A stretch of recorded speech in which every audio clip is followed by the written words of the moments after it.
Hello, it is Ryan, and we could all use an extra bright spot in our day, couldn't we? Just to make up for things like sitting in traffic, doing the dishes, counting your steps, you know, all the mundane stuff. That is why I'm such a big fan of Chumba Casino. Chumba Casino has all your favorite social casino-style games that you can play for free anytime, anywhere with daily bonuses. So sign up now at ChumbaCasino.com. That's ChumbaCasino.com. Sponsored by Chumba Casino. No purchase necessary. VGW Group. Void where prohibited by law. 18 plus. Terms and conditions apply.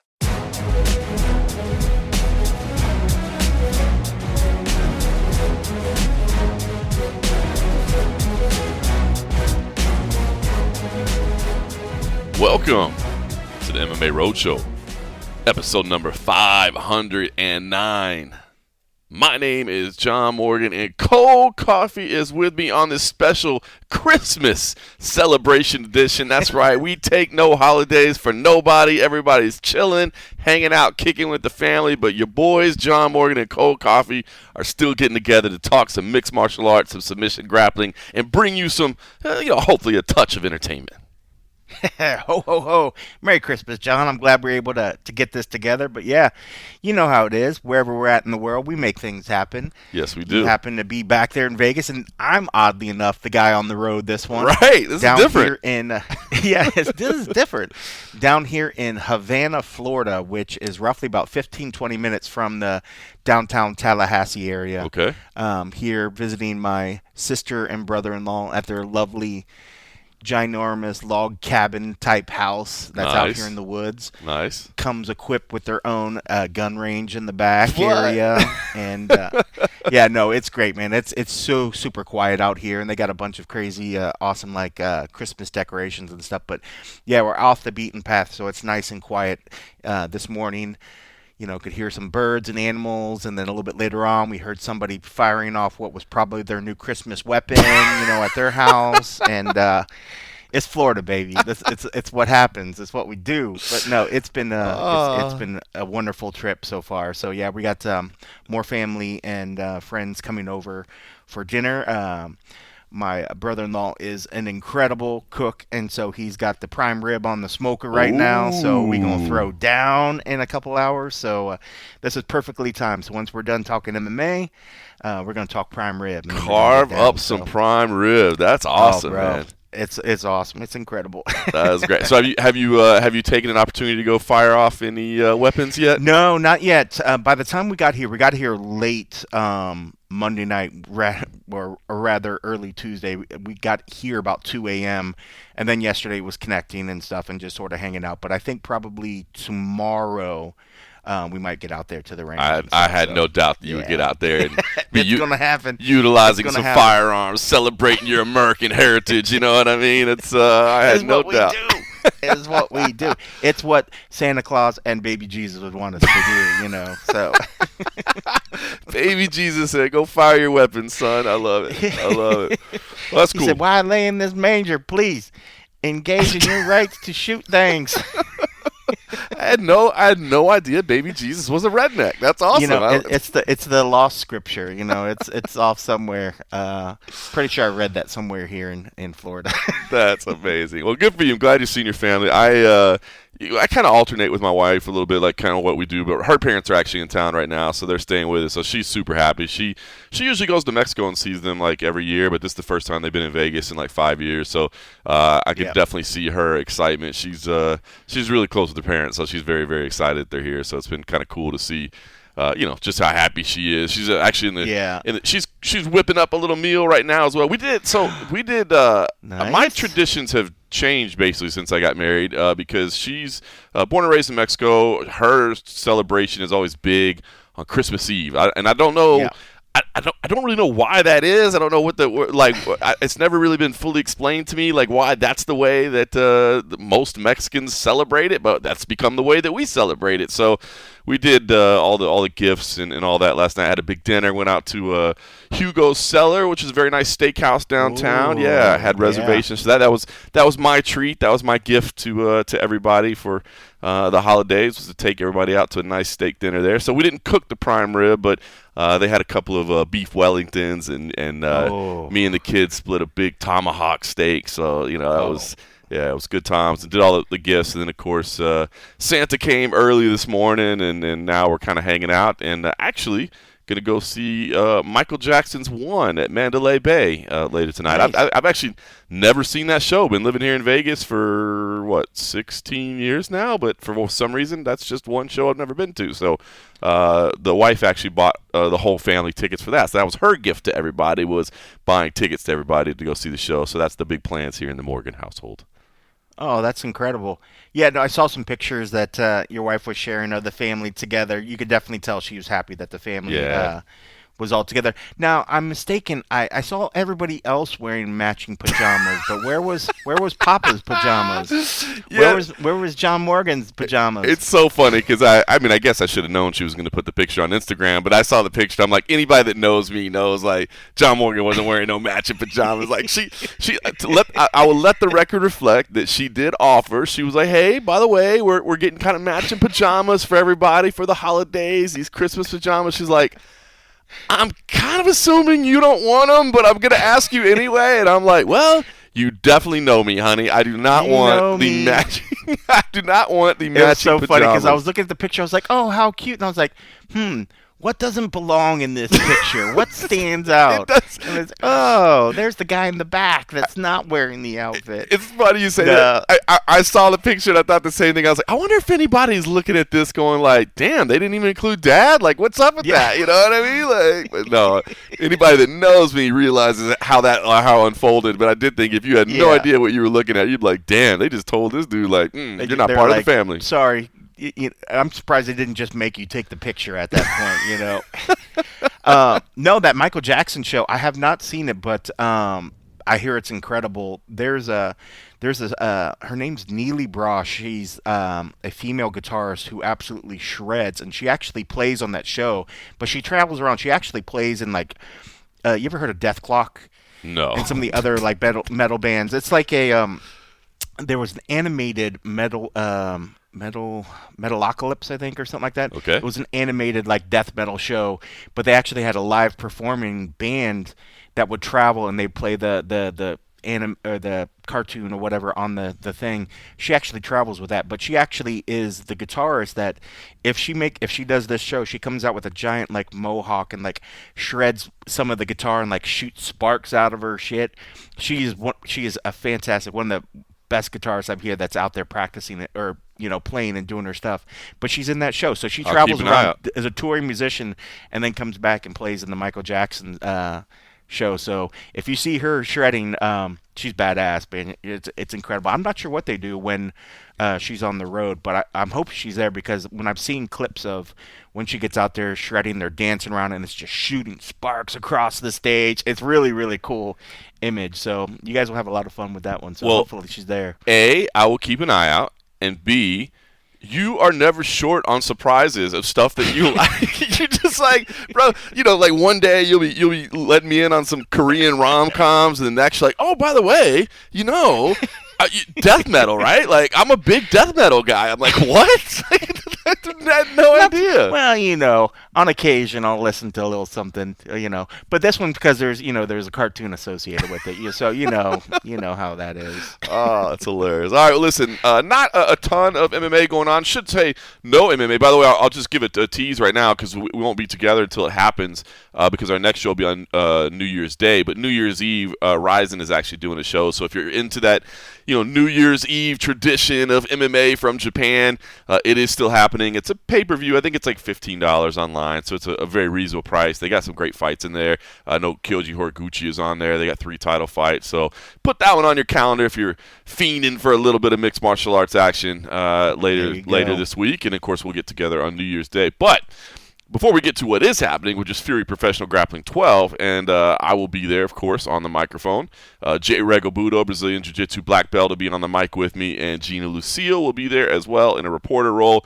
So we'll talk about that in just a minute. But one thing I did see this morning was my buddy CM Punk. It's on football coverage. I mean, actually not on football coverage. Netflix is doing football, right? They've been building to this NFL. We talked about, the idea that Paul Tyson fight was really kind of an opportunity for them to stress test the system ahead of NFL on Christmas Day. They're doing that. And my buddy CM Punk is out there, and he's doing some interviews and doing some spots because, of course, the WWE is going to Netflix on the first week of January. I think January 6th maybe is the debut. Don't quote me on that, but I know it's the first week of January. But it got me thinking because there's been some discussion lately about where the UFC is going to end up this year, right? Yep. The deal is up at the end of 2025, and so they were expected to, they've been deep in negotiations already, and they're expected to make an announcement.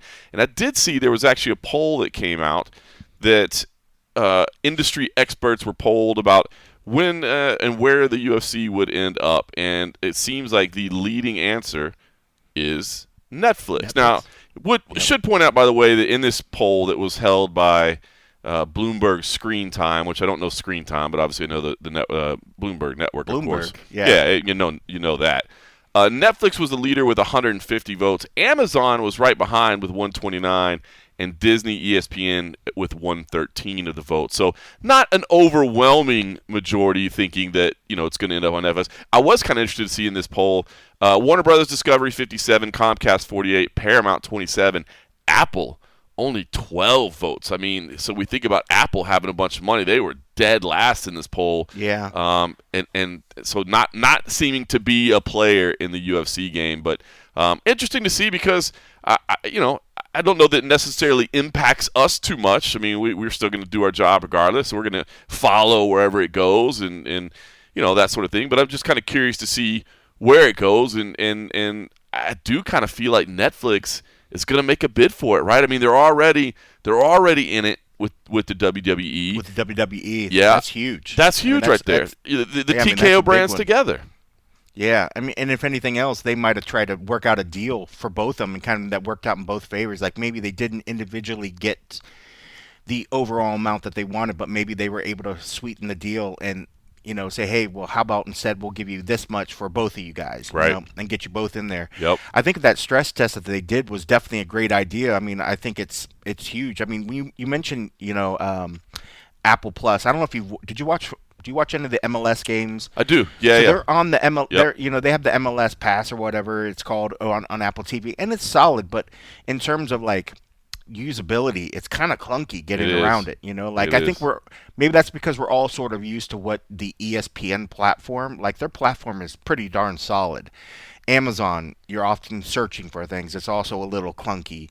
I can see where if this works out with Netflix, I mean, it's got a great name. Literally, you have smart TVs, you have everything with Netflix built into it half the time already.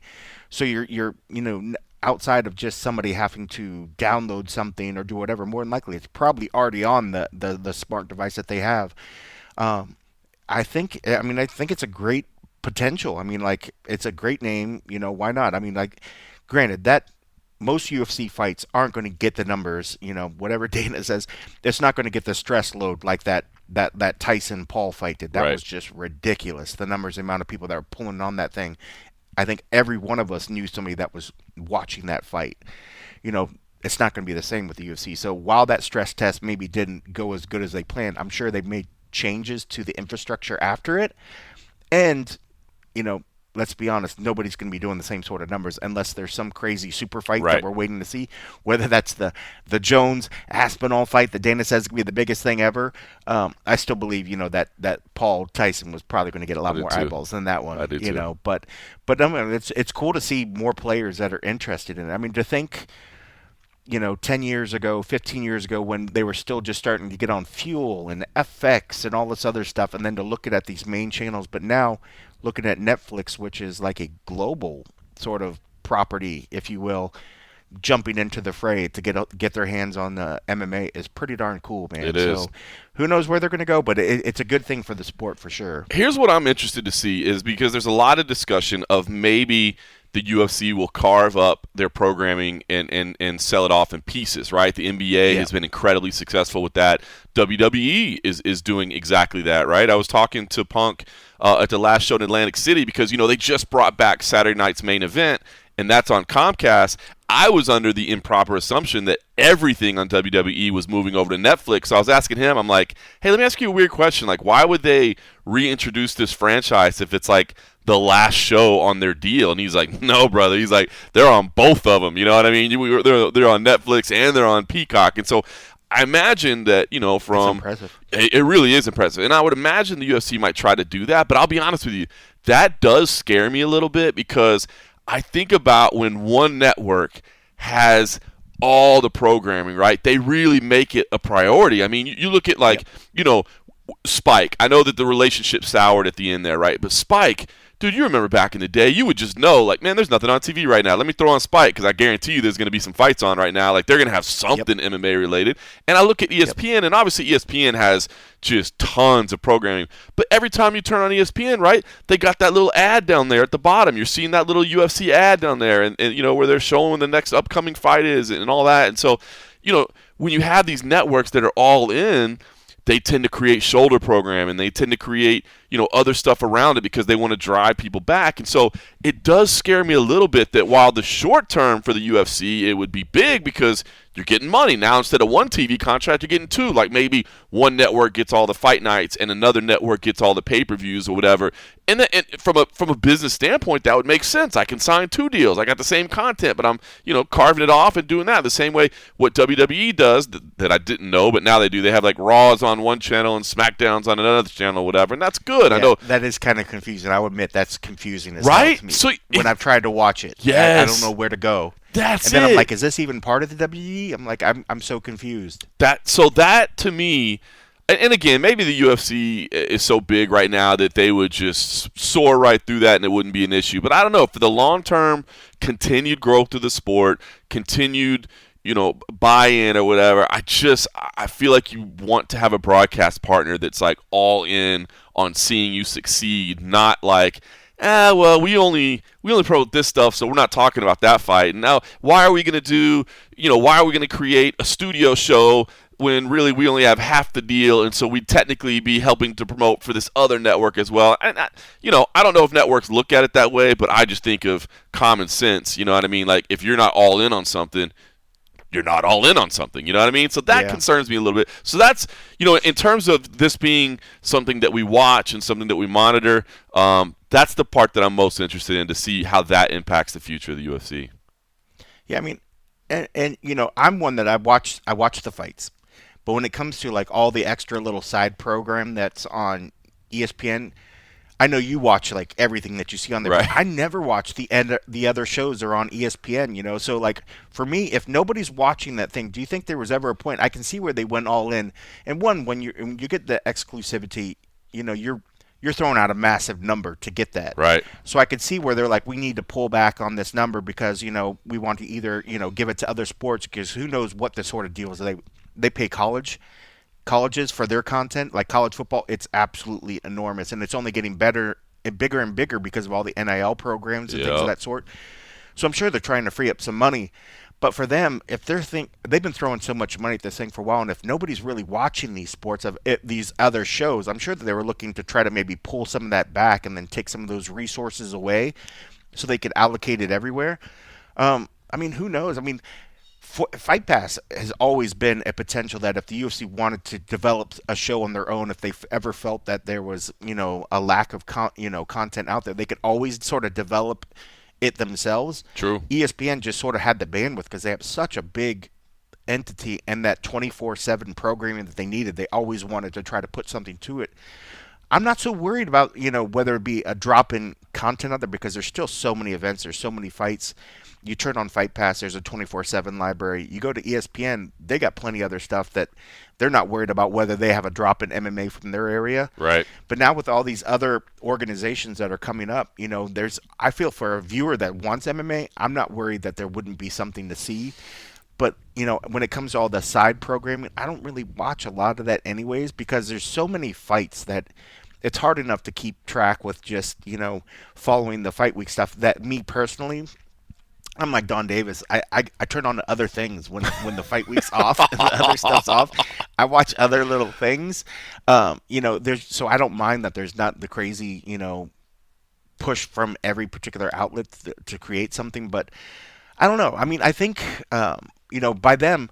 But I guess with that too, so say if the ESPN's like, well, we're willing to, pull back a little bit, I can see where the UFC's maybe like, well, man, maybe I'll get more money in the end if I parse it out to a couple different people, right, as opposed to getting that one big number from ESPN, because maybe it came to the point where ESPN's just like, I can't keep giving you a number every time that is bigger and bigger because there's so much other stuff that they need to. Right. Maybe just the natural thing of it is that the ESPN will start pulling some of that money back, but by doing so, they lose that exclusivity part, and now the UFC has the potential to maybe make more if they parse it out a little bit.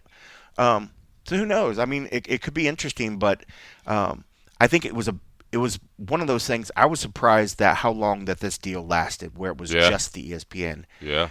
For so long. I mean, it was cool that they did it. I remember when they took over, we were just like, wow, they finally made this crazy place. They never have to go anywhere else. Like this is it. But at some point, like I can see where they're just like, well, we can test the waters and go elsewhere and maybe make more money. But Netflix would be a huge get for them. I think the platform's solid. I think the layout is great. It's easy to get around. And everybo's got it. Everybody's got it. For us, if I'm only watching the fight stuff, I don't really need to go to a particular, avenue to get it every day or whatever. But what's cool for me, because my anime's on Netflix. A lot of it. That's where you can get your and death I can metal. go there for my MMA, my anime MMA. What about that? I like it. You can take that, Netflix. You can take that if you really, really want. Merry Christmas. But it is interesting. It is interesting to see. But I think, for them to have the exclusivity that they did for so long, they paid out crazy amount of money. But they did. It's not surprising that eventually somebody maybe else was going to step up and take it, since the sport's been getting bigger and bigger. And it'd be interesting to see what somebody else's take on it would be after what we've seen ESPN kind of put their flavor on it. It'd be interesting to see what somebody else does on it. It really would. It's always nice, right? You get a fresh perspective, a little bit of, anytime you get somebody new, a new set of eyeballs, a new set of ideas. Obviously, the UFC is always going to be the controlling production arm of it. But if they can get a little bit of input from, hey, a little tweak this, try this. You always bring a little innovation in there. So that'll be good. So that'll be something we will definitely watch next year. Something I hope everybody is watching this Saturday night is FURY Professional Grappling 12. It is at 2300 Arena in Philadelphia. I'll be flying out there early Friday morning to get there for the weigh-ins, and then we'll be on the mic on Saturday night. And since there's not a ton of MMA to talk about, I thought, you know what? I'm going to do a couple interviews with everybody involved and maybe bring it to everybody here at the MMA Roadshow. So we'll start with that now. We don't typically do a lot of interviews. Maybe we should do. I thought about doing more interviews in 2025, and so we can have some more content other than just us two yahoos talking about whatever it is and sipping on frosty beverages or whatever. So maybe we'll bring some more. Give some feedback. Let us know. But we'll start out right now with Sean Brady, obviously the UFC's number 4 ranked welterweight contender, the former CFFC welterweight champion as well, and he is returning to the FURY mats to grapple against the boogeyman, Richie Martinez. But start out talking with Philadelphia's own Sean Brady. It is Sean Brady, of course, number 4 ranked UFC welterweight, but right now he is headlining FURY Professional Grappling 12 this Saturday night against Richie Boogeyman Martinez. So, Sean, first off, Merry Christmas to you and your family. And second, I'll ask you what you think about this matchup. You've been here before, and kind of how you're feeling ahead of this one. Well, Merry Christmas to you and your family, man. It's so obviously we knew FURY was coming up. I haven't done it in a little while, and I feel like it's a perfect time. I'm waiting to get a fight, and it's always fun just to grapple in my backyard. So it's perfect timing. We've been trying to get an opponent for a little bit, and then Jonathan sent me over some names. Richie was the biggest name on there. I've been a fan of his for a long time. So, yeah, it's going to be fun. We're going to go out there, grapple. We don't have to worry about getting punched in the face, and we're going to put a show on for the fans before the end of the year. I dig it, man. These year-end shows are always fun, right? Talk to me about that just first off, right? Like you said, I mean, not only – I know you love to compete, but to do it at 2300 Arena, right down the street from your house, have your friends and family in the building, a bunch of support. You haven't gotten a fight in Philadelphia in a long time. Yeah. How special is that just to get to compete in front of everybody? Yeah, like I said, I've competed for Fury twice. I've won belts with CFFC there. I fought on amateur shows with Paul Felder back in the day at the 2300. So me and the 2300 arena have a lot of history. So yeah, it's gonna be fun. Everyone's gonna come out. We got Joey, Andre, Bobby. We have almost it feels like my entire team's competing on the card. So yeah, it's gonna be fun. We're gonna put on a show. It's Saturday, and yeah, there's no better way to end the year. If I can't get a fight in Philly, at least I get a grappling match. I love that we get to see you compete there. Why do you still do this, Sean? I mean, right? Like your MMA career is going fantastic right now. You're ranked. You're like you said, you're waiting for a big fight. But what keeps you motivated to still want to do competitions like this on the side as well? Yeah, I mean, realistically, like last year, I wanted to fight I want to be more active, and I'm healthy, and I want to be more. That's literally just it. I just want to be more active, whether it's grappling, fighting. Obviously, fighting, I would like to be more active, but I don't really have control of. You have to wait for opponents. Guys have to fight, so things have to play out. But if I can be active grappling, and especially when I'm done fighting, I'm going to grapple as much as possible. So I get these opportunities to grapple, I'm going to do it. Especially at the arena in Philly.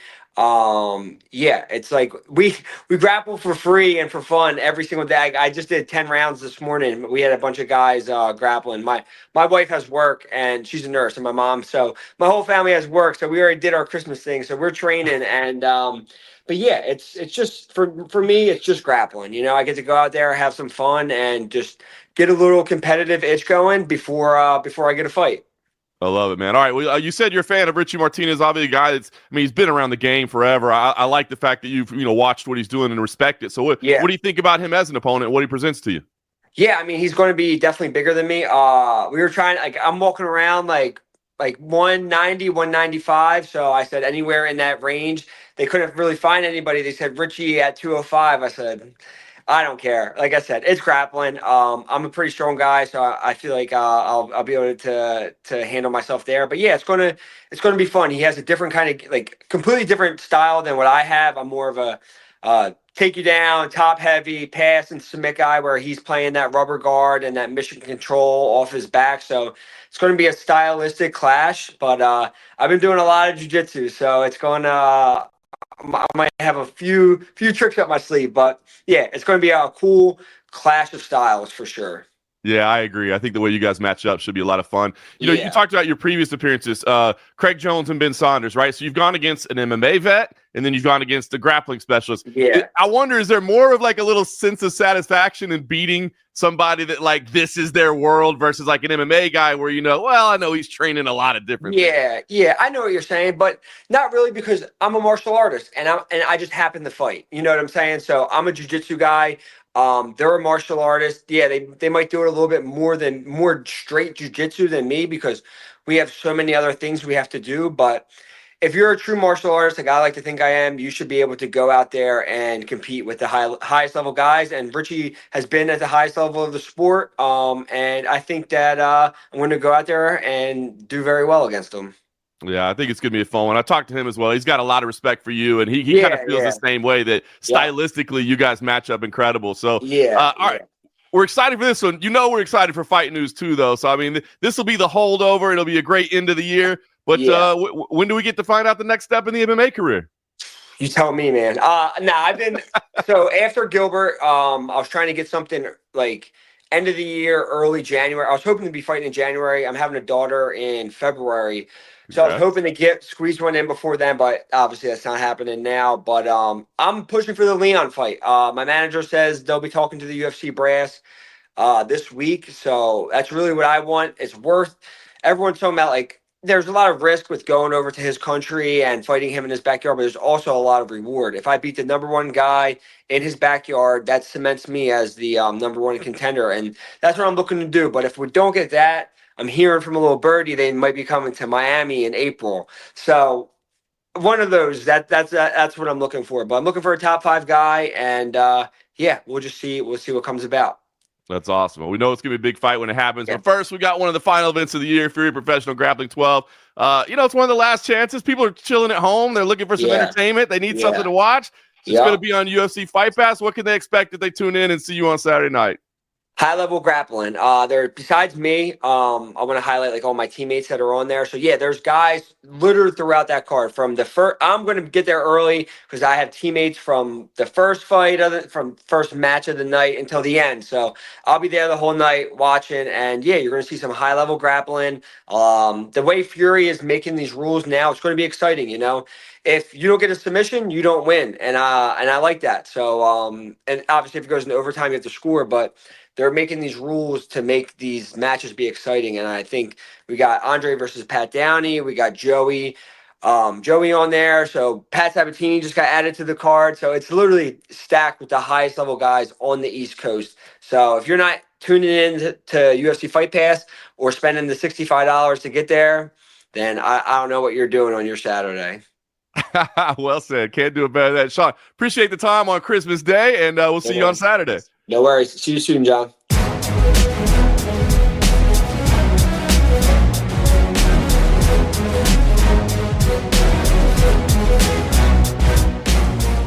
All right, so Sean Brady back on the FURY Professional Grappling mats. As far as the MMA side of it, pushing for the Leon Edwards fight in London. I like that idea, to be honest with you. As he said, it's a risk-reward type scenario. It's a tough fight, especially going in, traveling all the way over to England and doing it in Leon's backyard. Or I had heard from some similar little birdies about April in Miami. I think Jorge Masvidal kind of talked about it a little bit, or maybe I just teased it with him. But that'd be a great place for him if he comes back. But he says that, if he wants top 5, Shavkat's fighting Bilal, so that really only leaves Usman or Jack Della Maddalena. Either one of them would be a good fight. I think Usman would be better for the resume probably, and Usman is a Florida guy, so maybe that appeals to him. But some good options on the table. Any of those matchups you like over the other? I like the Usman one. I mean, I think there's a point too. I mean, I think he's been kind of off to the periphery for a little bit. You kind of wonder what his involvement's going to be in the sport. If he stays, you kind of want to make sure that, I hate to say relevant, but there's a point where you need to kind of see him in there and make sure that he's still in the game and doing his thing. So I think that's a great idea. I think that's a great matchup. Jorge would be fun to see get back in there as well. I think when it came down to maybe who has a better chance to maybe make it closer, and no offense to Jorge, but I think Usman and his wrestling ability will kind of keep it maybe a little bit more level to where we'll get to see some striking and other stuff. I think if it's Jorge, it might be a sloppy one-handed, that's not a good matchup for Masvidal. That's not the kind of matchup that they want to bring Masvidal back for either. You know what I mean? They want to put him against somebody that he would strike with. So I hope they do put him on that card. That would be good. So we'll see what happens for Sean Brady. But of course, he's headlining this Saturday night, and the man he's headlining against, the boogeyman, Richie Martinez. This was kind of funny for me because it's a full circle moment, I guess you'd say. I actually called a couple of his amateur fights in 2013 when he was competing in mixed martial arts. So that was kind of fun to find out that he was going to be headlining here, 11 years later, and I get to call him on some grappling. I know, that's how long we've been doing this stuff, man. It's nuts. So hadn't interviewed Boogeyman before, but he's been a big figure in the grappling scene. So this was the first time I got to talk to him. Here is Richie Martinez. It is the Boogeyman himself, Richie Martinez, who is making his FURY Professional Grappling debut this Saturday, December 28th. And Rich, I'll just ask, you have competed literally everywhere, every format, everything. Give me your feelings on this one. A main event, a top-ranked UFC contender. What's the excitement like for you coming into this one? Man, how can I not take this match? This is a great match. It's a great opponent, a great promotion. There's no way I was going to say no. So as soon as they sent me a message, I was like, I'm all in. No questions asked. For me, I always love challenging myself and competing against the best in the world. And Sean, I believe he's going to be a UFC champion. So why wouldn't I want to take this shot right now? It may be one of those chances that I may never get again. So why not go up against one of the best in the world? That is awesome, man. Look, for me, this is kind of personally exciting. All right, it's full circle for me. I actually called your 2 amateur fights for Tough Enough way back in 2013. Yep. So for me, it's been really cool to see your growth as a grappler, right, after seeing your MMA roots. So I'm curious, when did you make the decision, hey, I'm putting MMA to the side, I'm going to chase submission grappling, because back then there wasn't nearly as much competition as there is now, and it was a hard way to make a living. Of course. And, it was the other way around. It was jiu-jitsu before MMA always, like that was my main scenario. Like I honestly started MMA just to like prove the jiu-jitsu worked at MMA. Like that was the only reason. I had no like aspirations of being like this UFC world champion or nothing like that. I just wanted to show that my jiu-jitsu worked no matter what kind of rules said, no matter like it was MMA or jiu-jitsu. I just wanted to prove my jiu-jitsu worked, and just I'm a big fan of MMA. That's the big thing. It's like I'm a big fan, and I hated to be the guy that was like, man, like that guy should have done this or should have done that, and I'm like, you know what, you go do it, and that's why I got into MMA. It wasn't the other way around, but like once I realized that that I was never a striker. I was always a grappler. Once I realized that I'm like, man, there's levels to it. Then I was like, you know what? Before I get injured, I'm gonna call it quits. I had you called 2 of my amateur MMA fights and stuff, and I had 8 amateur MMA fights, and then I had 5 professional MMA fights. So I went all in. You know what I'm saying? And before you knew it, I was like, you know what, jiu-jitsu is the way. It's always been my passion. It's been what I wanted to do primarily. So I just stuck to my roots and just went along with the whole ride of the jiu-jitsu. That's beautiful. Well, it has worked out absolutely well for you, sir. You've done very good. Now, talk to me about recently, because I think a lot of people, the last time they would have seen you was at the Fight Pass Invitational back in 2022. Yeah. I know you competed in November in Texas, but yes, there was a layoff in between, right? Was it that entire time? Or something? What was going on in the layoff? No, I did a couple of more things. I did ADCC trials back in I believe it was in April in Las Vegas, and I ended up winning one of my matches. Or I ended up making it to the top 16 at ADCC trials, the West Coast trials, and I got an injury, and I busted my knee. And after I won, I stood up, and my knee just locked. And I had to stay off the mats for a little bit. I just got into the coaching role and just kind of like healed my injuries. It was like definitely needed. I'm one of those guys that just never takes a break. And I felt that I'm like, my body's telling me to just take a little break. I took a couple months off, and I feel better than ever now. I did compete in Texas. That was my first one back, and just been training nonstop ever since. And just ready for the next challenge. And obviously, it's going to be Sean Brady this weekend, so I'm very, very excited. I ended up competing also in November or in December of last year, which is a year from now. I ended up winning Nogi World Championship at Black Belt, so it was super fun. And yeah, like I said, I'm always on the grind. Just like for the first time in my life, I'm like, you know what? I got to take a break. I got to heal up. I always go into matches injured and stuff like that. Like we all do, like if you're a grappler, if you're an MMA fighter, like you always know, like you go in there, you're going to be injured. And I felt like it was my time to just take a little breather and just, sit back and heal up. And like I said, I feel better than ever. No injuries, no nothing. I'm ready to go. I'm happy to hear that, man. We love to see it 100%. All right, now, like you said, Sean Brady, top ranked welterweight right now, but you've beaten some MMA names, man. Kevin Casey, CB Dollaway, Marcin Held, Kazushi Sakuraba, which is insane. Jake Shields, Gleason Tebow. So talk to me about fighting, competing against these MMA fighters. Is there anything consistently that you see in these type of matchups, whether it be something that's to your advantage or something that's a challenge when you're in these? Is there any consistency that you see with MMA athletes as opponents? Every MMA athlete that I ever faced, I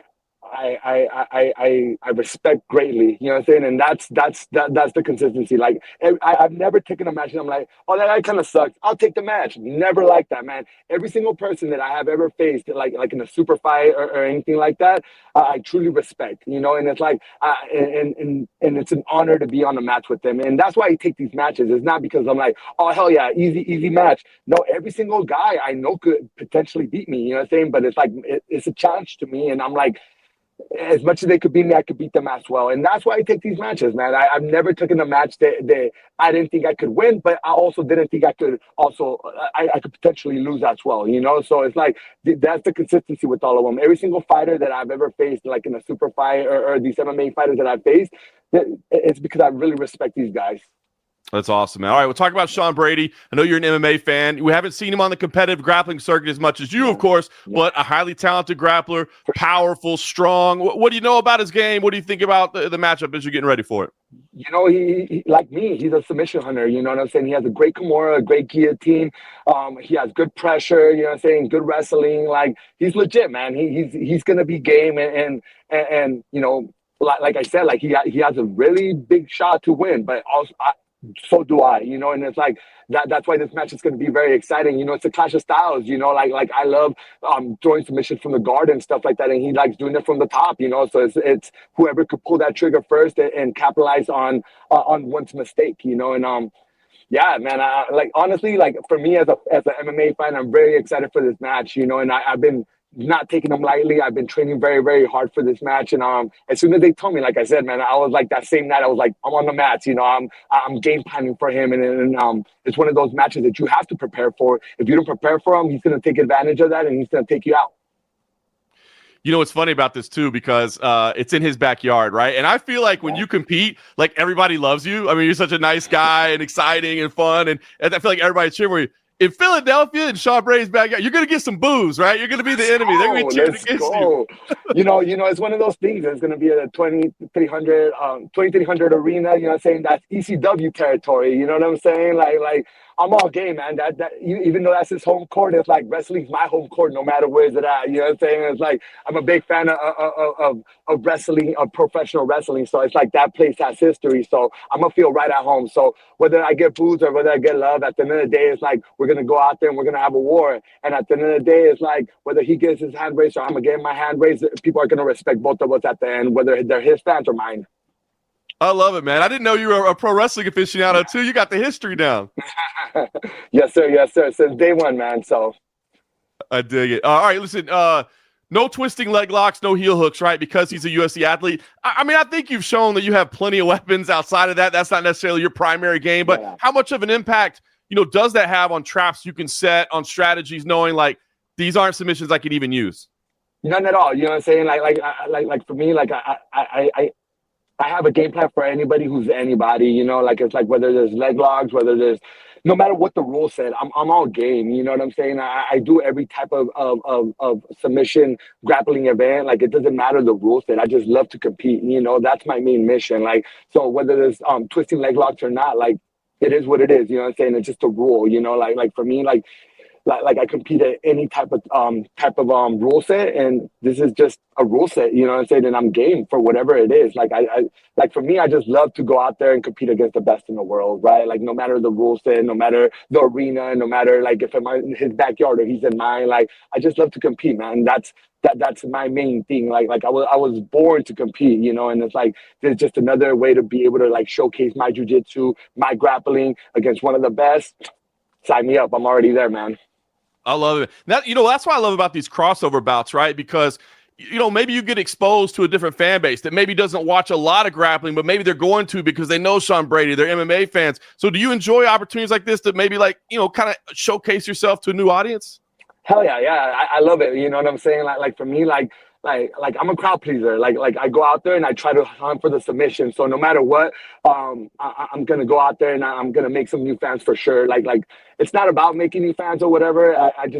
I do what I do and I go compete and people gravitate to somebody that's exciting and goes for the kill. And that's me, man. That's me 100%. That's something that you're going to see this weekend. And you've always seen, you know what I'm saying? I go out there, I go for the kill, whether I'm losing, whether I'm winning, doesn't matter. I'm always hunting for the submission. I can speak, wait, firsthand, I can speak from your amateur MMA days. You were doing that, man. You know what I mean? It was amazing. So listen, like you said, you took a layoff, but you're 100% now. I know you're back on the competitive scene. This would be a great way to end the year, but talk about next year. I mean, obviously 10th Planet San Diego, you want to keep growing that, but what's the plan for you and just overall the goal for next year? You know, like for me, like the team's growing, my team's growing. So I'm not competing as much as I used to. I'm probably competing like once a month, maybe once every other month, but I'm still on the competitive scene. I definitely want to take a lot of, you know, super fights and stuff like that. So hopefully I get another call from Fury, you know what I'm saying, after this match. And, you know, anything that the people throw my way, like, you know, I want to do no-gi rolls next year as well. Get my my world title again, and just keep at it. You know what I'm saying? Like I said, I love competing. You know, I know there's like ADCC trials next year in the East Coast, and there's all these ADCC Opens, IBJJF tournaments. You know, there's so many things happening in the grappling world, and I'm all for it, man. Like I said, I just love to compete, no matter the rule set, no matter against who. Like, it's just what I do. I love it, man. Well, I think you've become, honestly, like just a great spokesman for the sport of submission grappling, man. So it's been awesome to see what you've accomplished. Absolutely, man. Last thing I'll ask you, man, like I said, main event, FURY Professional Grappling 12, I guess for anybody that maybe is sitting on the fence or, doesn't know, they've never tuned in and watched it, they tune in and watch this main event. You know, honestly, like it's gonna be a big match for grappling in general, right? Like, I'm gonna go out there, I'm gonna put it on the line. Sean Brady, saying, top UFC star, he's gonna put it on the line, and we're gonna go, and it's gonna be a clash of styles. You know, no matter who you are, no matter what kind of jiu-jitsu you like, this is gonna be an explosive match, and everybody should tune in. You know what I'm saying? And I'm very, very excited. I'm grateful to get the opportunity, and let's fucking go. Sorry if I can't curse, but let's go, baby. I love it, baby. Can't say any better than that, man. Pumped up. Hey, Boogie Man, I'm looking forward to seeing you on Saturday night. Appreciate the time, and we'll see you in Philadelphia. One thing before we go. Yes, sir.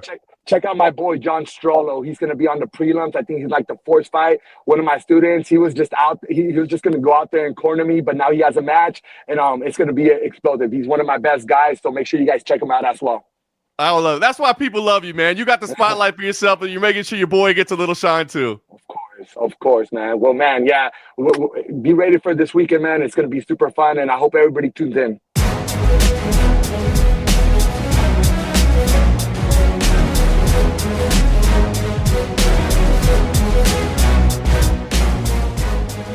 Like I said, full circle moment for me there. I'm excited to see Boogeyman compete. Obviously, I've seen him compete a lot on UFC Fight Pass with other organizations, so it's good to have him here in our main event. And man, just what a good dude, man. Just a nice guy, man.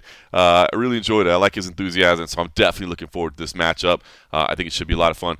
I will say the co-main event is one that I think almost everybody I know with CFFC and everybody that I've talked to outside is looking forward to as much as the main event. Should note, by the way, we usually do 6-minute matches for the undercard and 8 for the main event. Our co-main event will actually be 8 minutes as well, so that'll be a first for us in a co-main event just because these two guys deserve it, and it could have been a main event, but that's Pat Downey and Andre Petroski. Now, I spoke to Pat Downey first. You might not know much about Pat Downey. Hardcores will recognize he fought for Bellator twice, going 1-1. He does intend to go back to MMA at some point, but right now he's focusing on his grappling side of things. He's a former national champion wrestler. He was a Division I All-American. Bit of a loose cannon, got in trouble, got kind of excommunicated from the wrestling world by some of the controversial things he said. More recently, you might have seen him in the headlines if you saw a guy that choked someone out at an IBJJF tournament, and then his opponent got up and started going after him, and he kind of taunted him with the little "you went to sleep" thing, and they started swinging. That was Pat Downey. That's who this is. Okay, so that might happen. This matchup with Andre Petroski, I think, might get a little bit chippy. So we'll start here with Pat Downey first, and let you hear from this man. It is Pat Downey, the former national champ, the D1 All-American, and of course he is set to make his FURY Professional Grappling debut this Saturday night, co-main event on UFC Fight Pass. And Pat, I mean, look, you've competed at the highest level of grappling for a long time now, but what's your excitement level like for this matchup with Andre Petroski on this end-of-year showcase that we've got coming up? Yeah. I'm super excited for the opportunity just to be competing close to home, like Philly, Baltimore, we're neighbors. So super cool. I rarely get to do that. And then, obviously Andre's who he is, says he's self-proclaimed to be the best grappler. I've heard him say some wild stuff. So, I mean, he thinks he's better than Bo and Hamzat, which are guys I'm super familiar with. So, I'm excited to see him prove that. He took the bout, so he must really believe it. So let's go. Credit to him. I love it. I mean, to me, that's the story of this bout, right? I mean, he says he's the best grappler in MMA. Your accolades, your credentials are pretty damn impressive. I mean, what do you think when you hear him say that? Do you think he's got a case to even argue, or do you feel like he's just, blustering out there, being a little braggadocious? What are your thoughts? I mean, sometimes people say things they end up biting off more than they can chew, you know. I've been guilty of that, just jumping into fields unprepared or not knowing, you know, lack of empathy, entropy, you know what I mean? So it is what it is. He's entitled to his opinion. You know, who the hell really wants to hear somebody not believing in themselves either? Like, I wouldn't want to compete against a guy that doubted himself. Oh, I'm about to get my ass whipped by a down. Like, nah, talk that good shit, and then you know, better man finds out always. I love it, man. I respect that. All right. Hey, you're stepping on the mats. This will be your first competition as a purple belt, right? Is that, I know, Yeah, you know, ultimately thanks. that's, you know, you're going all the way, but do Yeah. those belt promotions, I know there's little steps along the way. Do they mean something to you? Yeah. I'm ascending through the ranks and rapidly because it definitely does. I wouldn't be having these cosigns from my guys like, you know, that have done this game their whole life if I wasn't progressing, you know. And now I don't know if I'm gonna be pulling guard anymore, but I think, you know, back to that word entropy, you know, that lack of information from the guard. You know, I still don't have a good guard, and I think that's going to be the next phase in my evolution. But yeah, and all these professional bouts and, you know, moving forward, when I fight again, you're going to see me on top. You know, I'm never going to lose my wrestling pedigree, but I just need to be able to take guys down at my will, keep them down, you know, mat return them if necessary over and over again.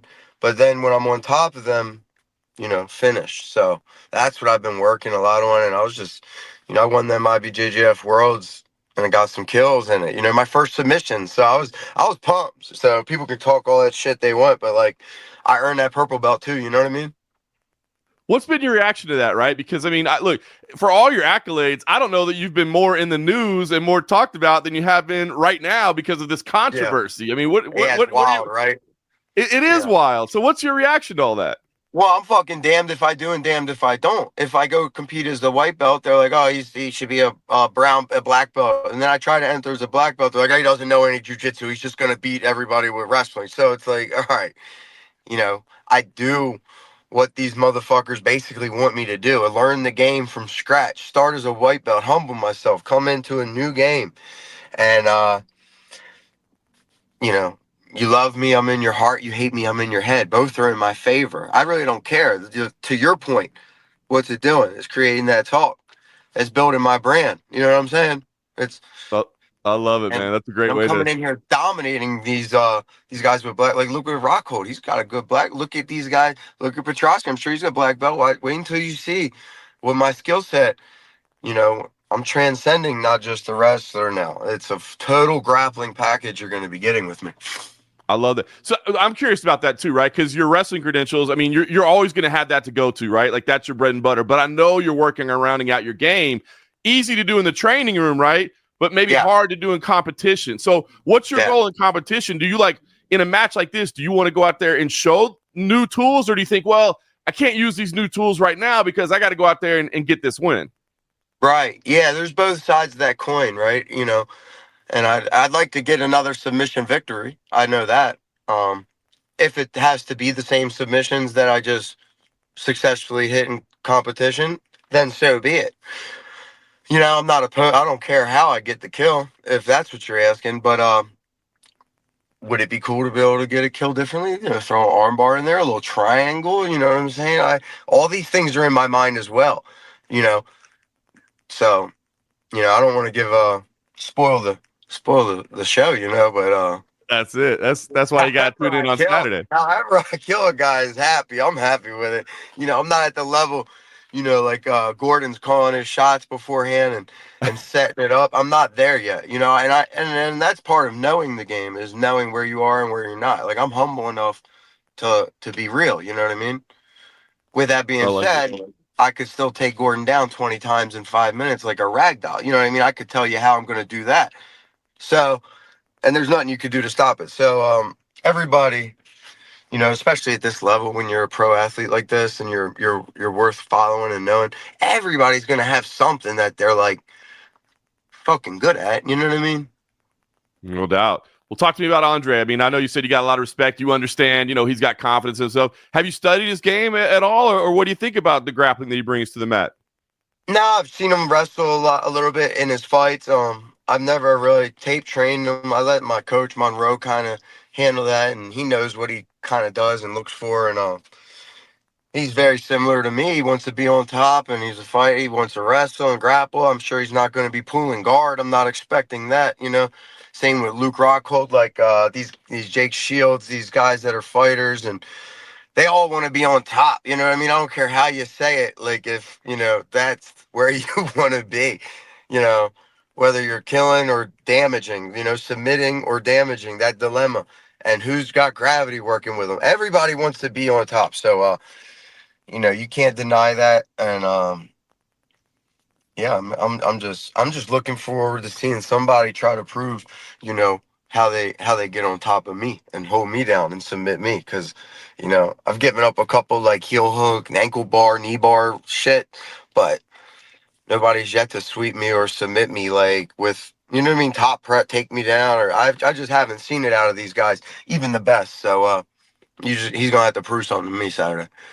The other thing I find interesting about this, I think you guys are both very incredibly dangerous from the front headlock position. I mean, who do you think's more dangerous in that spot?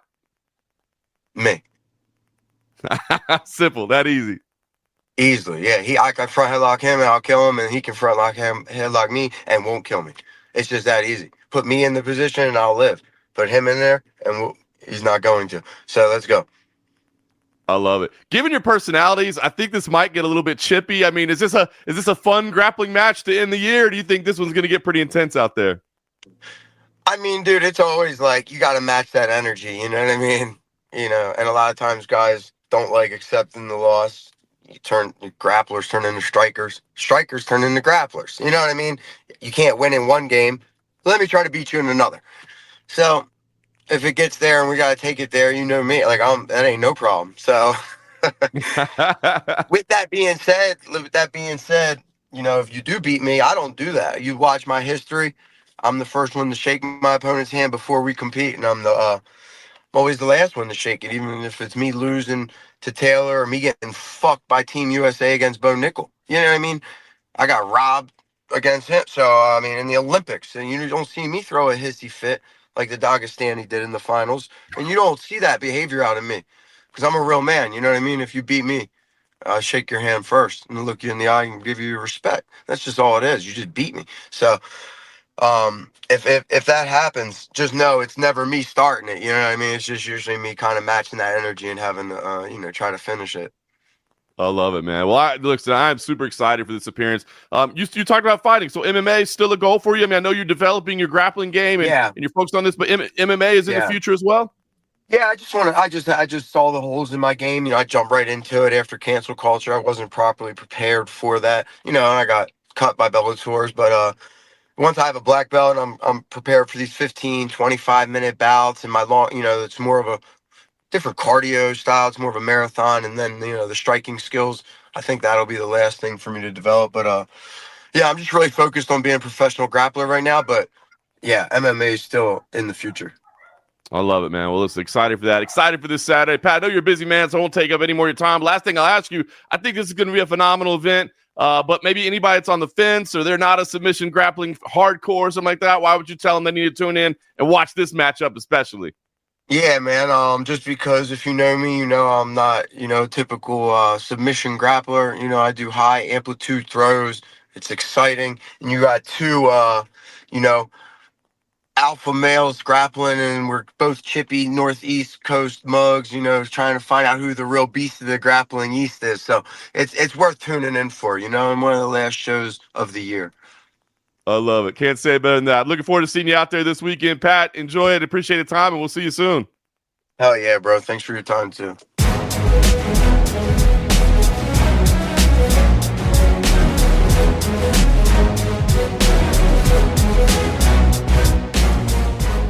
All right, so that is Pat Downey. Intense dude, but I like it. It's like intense but respectful, right? Where he's like, dude, if you want to go, we can go, but also if you beat me, then I'll be the first to shake your hand and say, you beat me, you got me. That's what this is all about, you know, just some alpha male stuff going at it, man. So I'm excited to see the debut of Pat Downey. And then, of course, he will be facing Andre Petroski, a CFSC veteran, a FURY Professional Grappling veteran multiple times. This is actually the 7th time that he's competing for FURY Professional Grappling. We've only had 12 events, so, I mean, he is there all the time.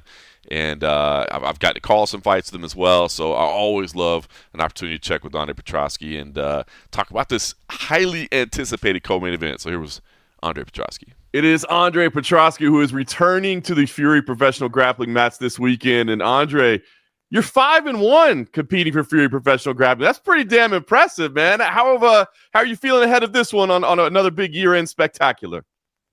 I feel great, man. I think Fury's like a great platform. I think it really gives us like a good opportunity to display like my skills. I think the rule set is great. Sub only, first point scores in overtime. It just really works well. I love it, man. Well, you've definitely had success there. You return this Saturday night, 2300 Arena in Philadelphia.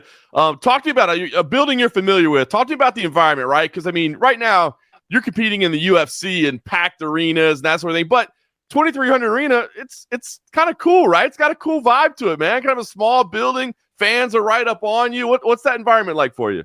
I love the 2300 Arena. I've competed there. I would say more than half of my fights have been at the 2300 Arena, but between my amateur and my pro career, I think my first 5 pro fights were all in the 2300 Arena. So very familiar with it, and I love it. I think it's great. It's in our backyard. It's super convenient. Like it's got everything we need. I love it, man. Well, I'm happy to see you back. Look, you've got a couple of big UFC wins, but you keep taking these opportunities to grapple and compete, right? What interests you about it? I know that right now you're rising up the ranks and you're looking at those UFC rankings, but what is it about these grappling opportunities that you say, man, I want to keep doing that as well? Yeah, I think it's more than just making money. At this point, it's like, I mean, I've gotten to compete and beat big name fighters. Like, I mean, OSP fought John Jones for a world title. Obviously we saw how that match went. I got to compete against Eric Anders, Phil Halls, like real high level guys. So I don't know anybody else that's really putting on shows as far as grappling goes where I can match up with these high level guys. I love it, man. It's always fun to watch. You got a high level guy here, right? Maybe not a high level name necessarily in the MMA world, but a high-level grappler for sure in Pat Downey, accomplished wrestler, maybe a little controversial at times. What did you think about this name when it was the one given to you? I loved it. It was exciting. Yeah, I mean, he's on paper. I think a lot of people would say he's a better wrestler than me. He won my Feel It Junior bracket when I was a kid. Like he's done better than me in tournaments.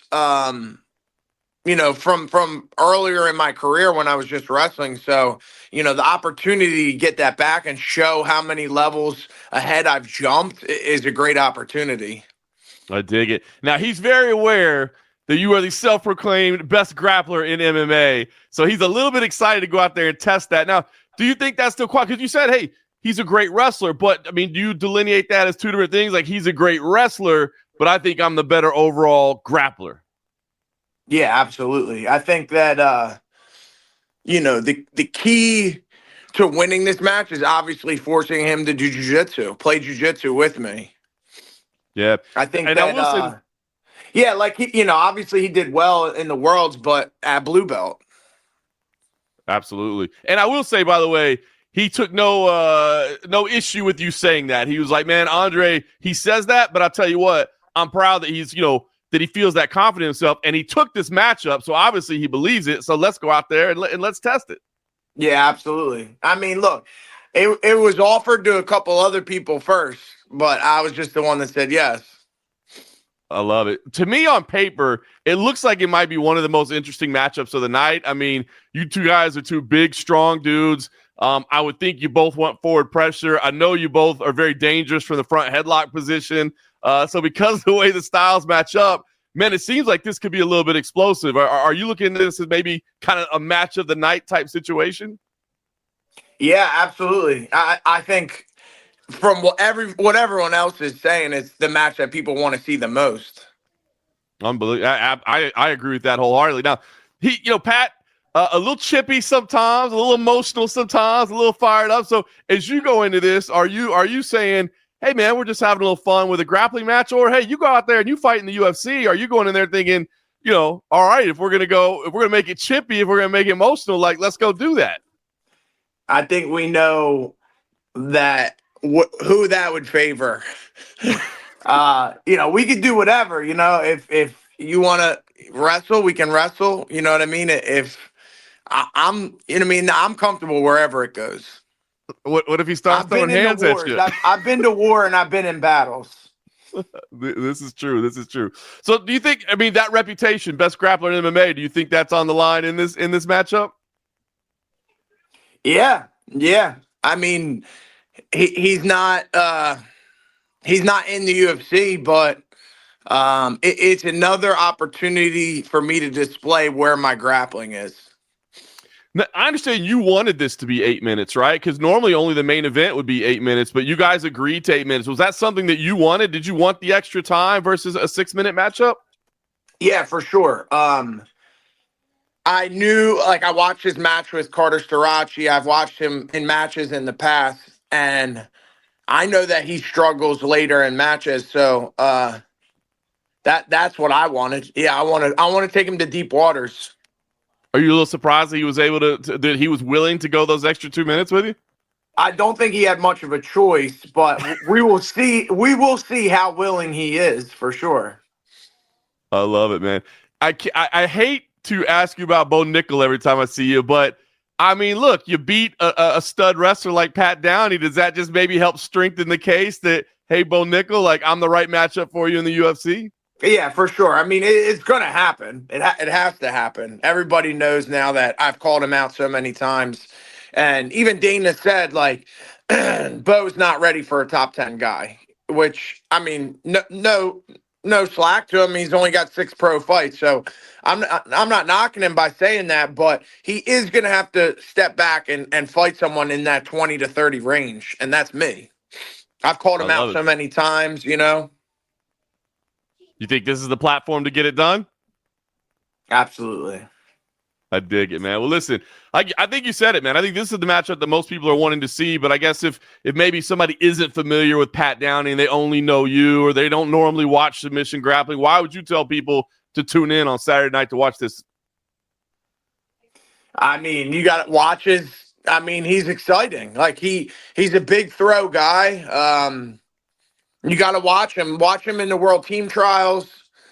He's had good matches. He matches up well against high-level guys. And if you watch my grappling, I'm exciting to grapple, and it's just guaranteed fireworks. We're going to have to be a little careful on this elevated platform. Both of you, you guys are high amplitude guys, man. I'm a little worried about somebody toppling off the edge on this thing. Yeah, maybe Fury will put a couple extra security guards down to catch him after I throw him off the edge. I love it, man. Well, listen, I know you're busy and the holidays are coming, so I look forward to seeing this Saturday. But what's your goal here? I mean, is it just have fun, get a win? Is it I got to submit this guy? I got to make a statement? What's the goal in this matchup for you? I got to get a finish. I got to show that strategically I can take this match wherever I want it and take it to my advantage and capitalize on it. I love it. Andre, looking forward to it as always, man. Enjoy the rest of the holidays, and we'll see you on Saturday night in Philly. Thanks, John.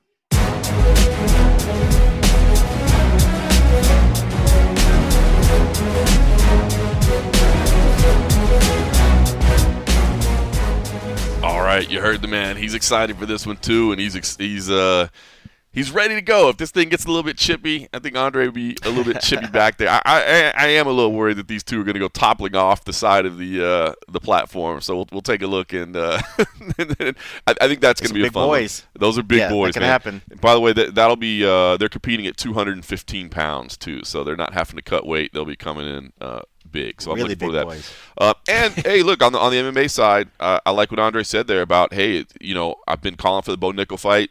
Bo Nickel lost.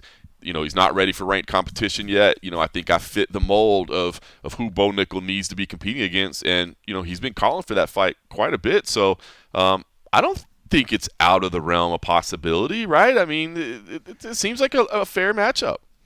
Yeah, I mean, and talent-wise, it's certainly fair. I mean, in terms of, who's been getting the big buzz around themselves, I mean, obviously Bo Nickel was the guy getting the huge push. But, I mean, there was a point where Petroski, I think, was sort of in that same scenario. Yep. Maybe not getting the push from the UFC, but definitely the guy that people were paying attention to and had a lot of high hopes for him. But yeah, he's a talented guy, dangerous guy. But it'd be interesting to see. I mean, that's wrestler versus grappler. At high level, that would be interesting. Because Andre's got hands too. Yep. We know that Bo likes to throw hands. He's found himself. He feels he's a striker now. And he's throwing them hands. So it should be interesting. I think it could be an interesting fight. But yeah, no, I'd be in for it. I think it'd be a fun one to watch. I'd like to see it come together. All right, listen. So you heard from the main and co-main event. By the way, a couple other big names from the UFC that'll be there. Joe Pyfer is in competition again. Pat Sabatini is back in competition. Alexander Romanov is in competition for us. Bella Mir is making her Fury Professional Grappling debut. Yeah, she's making her way out there. You see Daddy Mir down there? I hope so. He's going to be there. I hope. Yeah, I'm assuming he's going to try with it. We actually, he apparently he volunteered to commentate. But we've already all staffed up and we've got everybody booked and all that. But once she got added to the card, apparently he said, "Hey, if you want, I'll come out there and commentate." So it's not going to happen just because we didn't want to break agreements with other people. But maybe in the future, because I've worked with Frank Mir before, obviously on the mic, and I love the guy, man. He's a phenomenal analyst. He's no shortage of words in that man. Yep.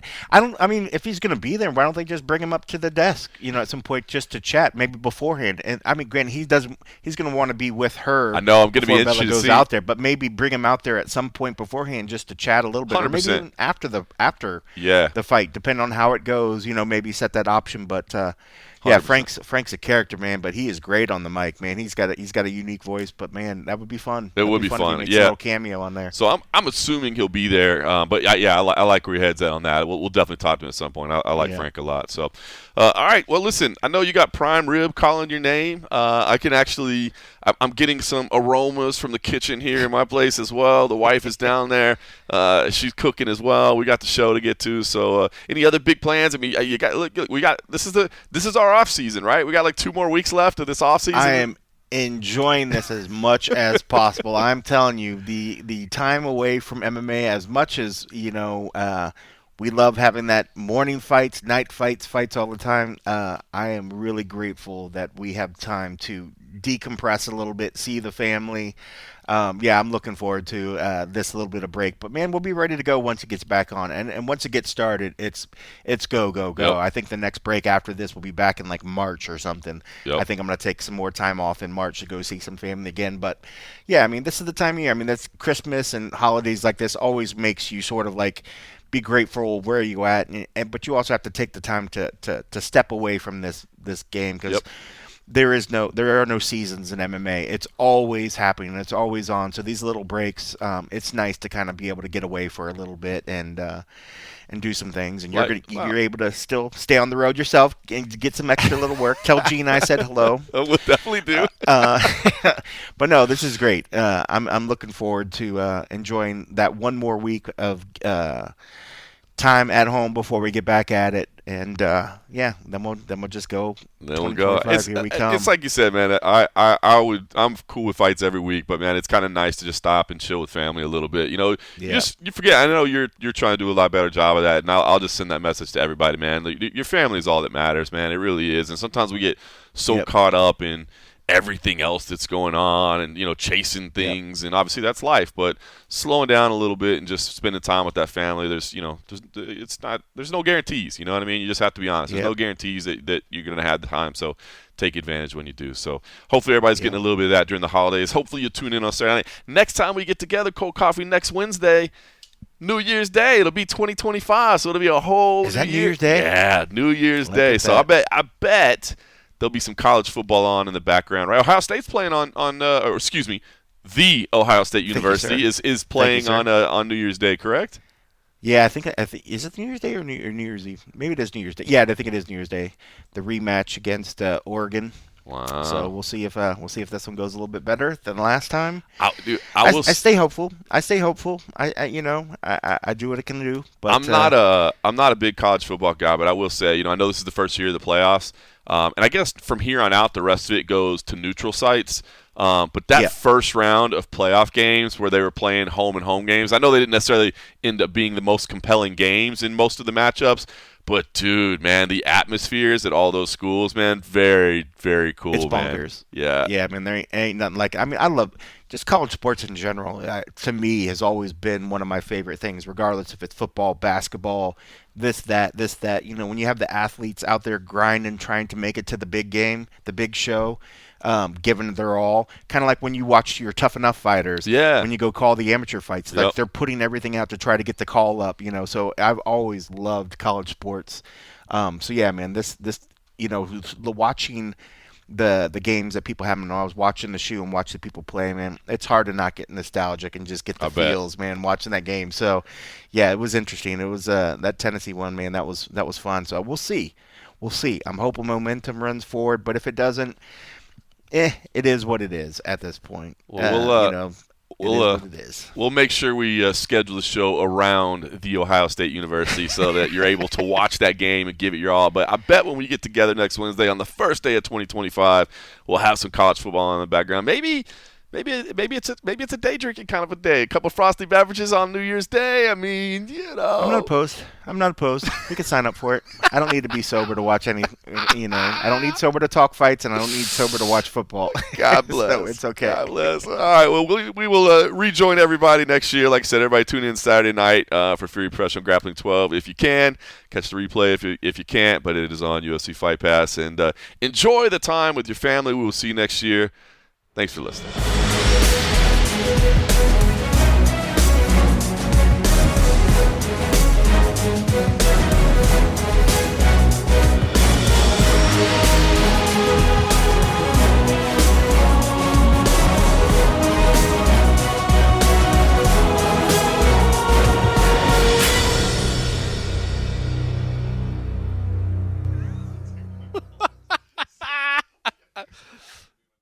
It can get lonely climbing Mount McKinley, so to entertain myself, I go to ChumbaCasino.com. At Chumba Casino, I can play hundreds of online casino-style games for free, like online slots, bingo, Slingo, and more. Plus, I get a daily login bonus. It's just too bad that up here, I don't have anyone to share my excitement with. Woohoo!